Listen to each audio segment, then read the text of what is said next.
I made it! I had to grab my soda. What is up, everyone? Welcome. Thank you for tuning in. My name's Nico. I'm gonna do my whole intro like I always do. My name's Nico. I go by COINTrick and COINTricktwitch online. Today, I'm trying something a little bit new. I'm gonna be answering, let's see, hopefully this works. I'm gonna be answering questions from my TikTok Q&A. I'm also gonna be answering you guys' questions as well. Opinion on cheese from Tyler Herzog. That's actually one of our viewers, so that's pretty cool. All right, so I want to jump into it with some of these TikTok questions. So I'm just gonna be scrolling through these until I find one that I think is gonna be interesting to answer. From Sozo1321, how old were you when you had your first drink? I was too young to admit out loud on a live stream. The reason I say that is because I don't want anyone to think that the way that I grew up is an acceptable threshold for everybody. I had like a pretty exceptional upbringing. Like my parents were pretty great and they were pretty accepting of everything that my brother and I wanted to do and try. This is how my parents decided to parent. From I'm D-Man, what is your most overrated and underrated drink? If you want to go off the beaten track, I think drinks that are underrated are slept on classics. Things like The Last Word, Aviations, Vespers even, if you make them right. This is interesting. What is this username? Kelly Lynette. How do I know what drinks to order at a bar? There's no menu, like at food restaurants. How do I know my options? If you don't have a menu in front of you and you're really, really hungry, you really want to get some food in front of you as fast as possible, ask your server or bartender for recommendations. Ask them what they're known for, ask them what's most popular, and ask them for a personal recommendation. I might even lead with the personal recommendation, because if you do that, how your server or bartender responds will tell you everything you will need to know about the caliber of the staff there. Hey man, I'm new here and I don't have a menu in front of me. Like, could you just make a recommendation? I'm really hungry and I want something like a kind of snack to eat really quick. If they have to look at your menu, you probably don't want to take the recommendation. If they have to look at your menu, then you probably want to follow up with, well, what do you guys sell the most of? Suffice to say, the same thing applies if you're ordering drinks and there is no menu. What is your favorite sweet mixed drink?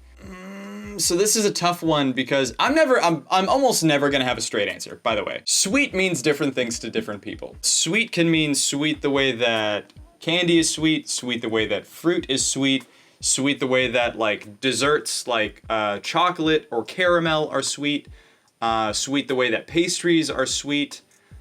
So yeah, there's not really like just one kind of sweetness, but in general, a cocktail that I consider to be sweet that I enjoy and I think is really underrated is the daiquiri. It's super versatile. It's pretty sweet. The daiquiri and the Cosmopolitan, I think, are largely slept on by most people. Can I get your old-fashioned recipe? I'm from Wisconsin. Wow, that changes everything. Can I get your old-fashioned recipe? I'm from Wisconsin, and everyone here says it's nowhere near as popular outside of the state. So I have an explanation for this, okay? It's a little-known fact. Wisconsin does not make classical old fashions. They make like Midwest old fashions. They make their own version of an old fashioned. If you didn't know that, then you would assume that they're either making it wrong or that they just don't like it outside of your state. So I get the misconception. If anyone's wondering, by the way, classical recipe for an old fashioned is only 3 ingredients: sweetener, bitters, and alcohol. That's it. Have you ever made any like coffee style drinks before? If so, are they harder or easier? Yeah, for sure. The short answer to this is yes, I've made coffee style drinks. I was a barista for 3 years before I was a full-time bartender. And in that time, I became very proficient. And when I say I was a barista, I don't mean I worked at Starbucks or Dunkin' Donuts or whatever. I worked at a small independently owned mom and pop craft coffee shop. So I had to learn a lot of stuff. I had to learn how to make a lot of things from scratch too, how to operate all of the machines. We had super manual machines. So yeah, I got very good at what I did.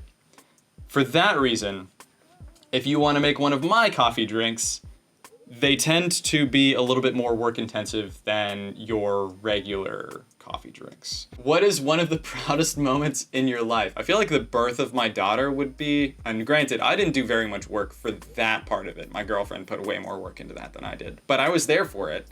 I was really proud of her in that moment. I don't know. And I know that this is weird to say because there's a lot of people around the world who follow me and keep up with everything that I do. But yeah, I don't know. Like they would know better than I would what I should be proud of, I guess. I don't know how to answer that question. Do you have any children? And if you don't, what age or when do you want some? If you want children, If not, why? Wow, you got a lot in there in the like 150 characters that you're allowed to have for, I think it's 150. Yeah, I have a daughter. She's not quite a year old yet. Favorite type of music to listen to? Hannah will tell you this, my favorite artist is Hozier. But I listen to those same sorts of vocals. So people like Hozier, Tyler, Childers, Landon Tours. I don't follow my music very actively. I'm just like, sometimes I'll hear something and I'm like, I like the way that sounds, and I'll save it. Ever consider coming to Australia? Sure. Yeah, I mean, I'd love to. I can't afford the flight down there. I think if I were to go to Australia, it would be by visiting PAX Oz or something. It would be to attend a convention or something like that, because then I could like warrant taking the trip for work, if that makes sense. But yeah, I'd be keen. I'd love to go to Australia. Have you made a Sazerac, and what's your go-to absinthe? Yes, I've made a Sazerac before. It's one of my favorite go-to drinks. My go-to absinthe currently is the Lucid that I have back here behind the bar. But it's because we're limited in selection here in North Carolina. If you want a few other recommendations for absinthe that will be really good that you might be able to find where you are, if you can find Pernod absinthe, I would pick that up. Be careful though, Pernod makes an absinthe. They also make something called pastis, which is not labeled absinthe. So if you just see a green bottle with a red label that says Pernod, P-E-R-N-O-D, and it doesn't say absinthe, that's not what you're looking for. They'll taste similar, but I would never recommend using that in a Sazerac. There's St. George Absinthe Vert, this guy, which was super duper cool. This is Matahari. We were told by a drinks reviewer that this is actually not technically absinthe somehow. This is a cilantro liqueur, which does not sound right, but this information came from someone who would know more about it than I do. I mean, this is also more of like a seasonal type thing. It has a lot of clove and the kind of stuff that clove, cardamom, lavender, the things that you would expect to be in like chai. Will your book be available in physical form? Eventually, hopefully, but if anyone's wondering, by the way, I'm a published author. I guess I'm proud of that. That's something I'm proud of. Not one of my proudest moments, but I'm proud of it. I have a cocktail book. It's like 13 recipes. It's in ebook form only. There we go. This person is asking if it'll ever be available in physical form. I would love to, but I don't think I'm gonna make the push for that because the whole book is like less than 20 pages. So it would be less of a book in physical form and more of like a pamphlet. And also, that book doesn't contain any information. It really just has like a grocery list, a bottle list, a list of tools that you need, and then like a bunch of recipes that you can make with those things that I listed in the beginning of the book. And then an acknowledgements page at the end. I'm planning on releasing my next, the second volume in 2022.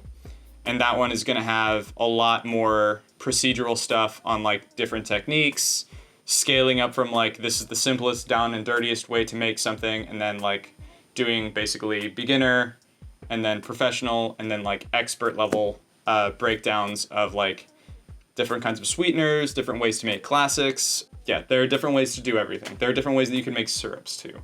So breaking all that stuff down, I might have like first-hand accounts from like regulars that I've had in North Carolina, coworkers that I've had,